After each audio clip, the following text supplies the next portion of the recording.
حب الناس لفضيلة الشيخ محمد متولي الشعراوي من عند ربنا. سبحان الله عاملهم قلق وهو حي وحتى وهو ميت. ربنا يرحم الشيخ الشعراوي ويغفر له ويسكنه فسيح جناته.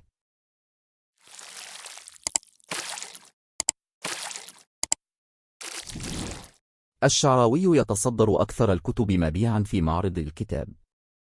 تصدرت كتب الشيخ محمد متولي الشعراوي مبيعات معرض القاهرة الدولي للكتاب في دورته 54 بعدما تصدر الترند خلال الفترة الماضية اعتراضا على إقامة مسرحية حول سيرته الذاتية في المسرح القومي. وأكد تامر عواد مدير المعارض الخارجية بدار أخبار اليوم في تصريحات لمصراوي أن كتب الشيخ الشعراوي تصدرت مبيعات الدار هذا العام، يليه كتب الدكتور مصطفى محمود.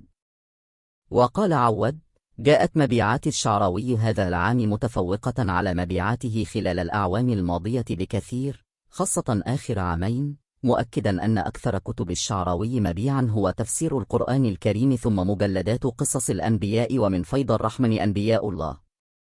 ولفت عواد إلى أن أكثر كتب الدكتور مصطفى محمود مبيعا هي حواري مع صديقي الملحد، رحلتي من الشك إلى اليقين، رأيت الله.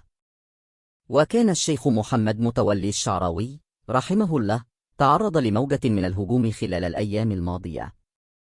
ورد الأزهر الشريف والمؤسسات الدينية في مصر وعدد من المشائخ والعلماء ومنهم الحبيب علي الجفري والدكتور أسامة الأزهري على هذا الهجوم، مؤكدين أن الإمام محمد متولي الشعراوي هو رمز العلم والوطنية.